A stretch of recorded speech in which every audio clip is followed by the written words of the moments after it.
ఆలోచన చేశాం. ఒక ఆయన సై చేశాడు నిత్య పెళ్లి కొడుకు, చూశారు కదా, నిత్య పెళ్లి కొడుకు అని ఒక సై చేశాడు. పరిశీలిస్తున్నాం ఇది కూడా నిత్య పెళ్లి కొడుకు పనికి వస్తుందా లేదా అనే దాని మీద. పెళ్లిళ్ళు పెటాకులు ఇది ఒక టైటిల్ పరిశీలనలో ఉంది. తాళి ఎగతాళి ఇది కూడా పరిశీలనలో ఉంది.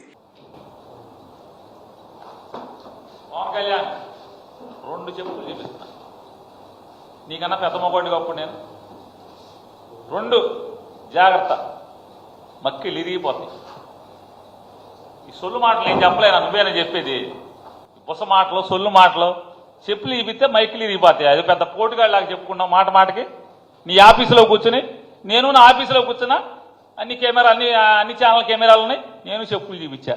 ఏంటి మొన్న అన్నవరం సత్యనారాయణ స్వామి గుడికి వెళ్తే ఎవరు నా చెప్పులు కొట్టేశారు, 2 చెప్పులు కొట్టేశారు.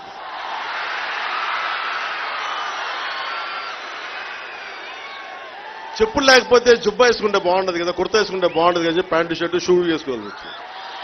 నా 2 చెప్పులు, నాకు ఇష్టమైన నా 2 చెప్పుల్ని ఎవరో దొంగిలించారబ్బా, ఎవరో తెలియట్లేదు. మీకైనా కనిపిస్తే పట్టుకోండి.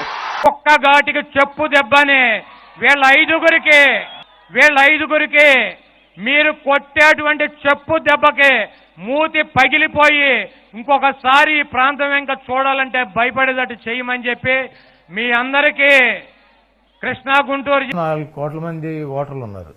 ఒకసారి కాంటించి ఉమ్మెత్తే 4 టీఎంసీలు వాటర్ వస్తుంది. ఆ వాటర్లు కొట్టుకుపోతారు కదా నువ్వు చెప్పిన 10 మంది. అదే జరుగుతుంది. జూన్ 4వ తారీఖున ఈ రాష్ట్ర ప్రజలు కాంటించి మొహాన్ని ఉమ్మెత్తే వరదలో కొట్టుకుపోతారు. చూద్దాం.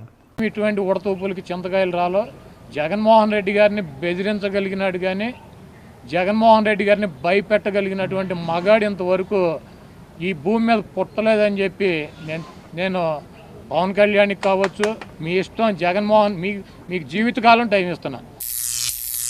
ఏదేమైనప్పటికీ ఫలితాలు అనేటువంటిది ప్రజాస్వామ్యంలో ప్రజలు నిర్ణయిస్తారు. వచ్చినటువంటి ఫలితాన్ని చూసన్నా రేపు ఆ బుద్ధి తెచ్చుకుంటారని చెప్పి భావిస్తా ఉన్నాను. విశాఖపట్నంలో ఉన్నంత వరకు దయచేసి పెళ్లి కానటువంటి ఆడపిల్లలు ప్రమాదం ఏంటంటే వాళ్ళు పెళ్ళైన వాళ్ళు కట్టేస్తాడేమో భయం నాకు. ఆడపిల్లల్ని ఎవరిని కూడా బయటికి రావద్దని చెప్పి కోరుతా ఉన్నా. చెప్పాడు కదండి విధానాన్ని. పెళ్ళి అదే అన్న 3 at కండిషన్స్ అప్లై, 3 పెళ్ళిళ్ళు at the rate conditions apply. Already ఇప్పటికే ఒకసారి పిల్లనిచ్చింది విశాఖపట్నం. శాశ్వత మంచం మీద పండబెట్టేస్తారు నేను. ఓకే, మంచం మీద పండబెట్టేస్తా. ఓకే, ఆ నడు ఎరగొట్టకపోతే తర్వాత నువ్వు గీగా నమ్మకం మీరు, ఈ యుద్ధంలో నా ఆత్మవిశ్వాసం మీరు. మీ బిడ్డ నమ్ముకున్నది ఒక్క దేవుడి దయ, మీ అందరి చల్లని ఆశీస్సులను మాత్రమే నమ్ముకున్నాడు.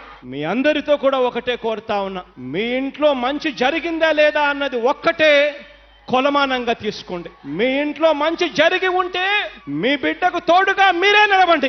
మీ ఇంట్లో మంచి జరిగుంటే మీ బిడ్డకు సైనికులుగా మీరే కదలండి. చంద్రబాబు నాయుడు గారి ప్రతిపక్ష హోదా స్టేటస్ కూడా వచ్చి ఉండేది కాదు, అలా కూర్చుండే ఉండేవాడు అక్కడ కాదు. అవునయ్యా, నీకు తెలియకపోతే తెలుసుకో. అందరూ అరాచకం ఆగాలంటే ఈ ప్రభుత్వం మారాలి. జనం బాగుంటారంటే జగన్ పోవాలి. జనం బాగుంటారంటే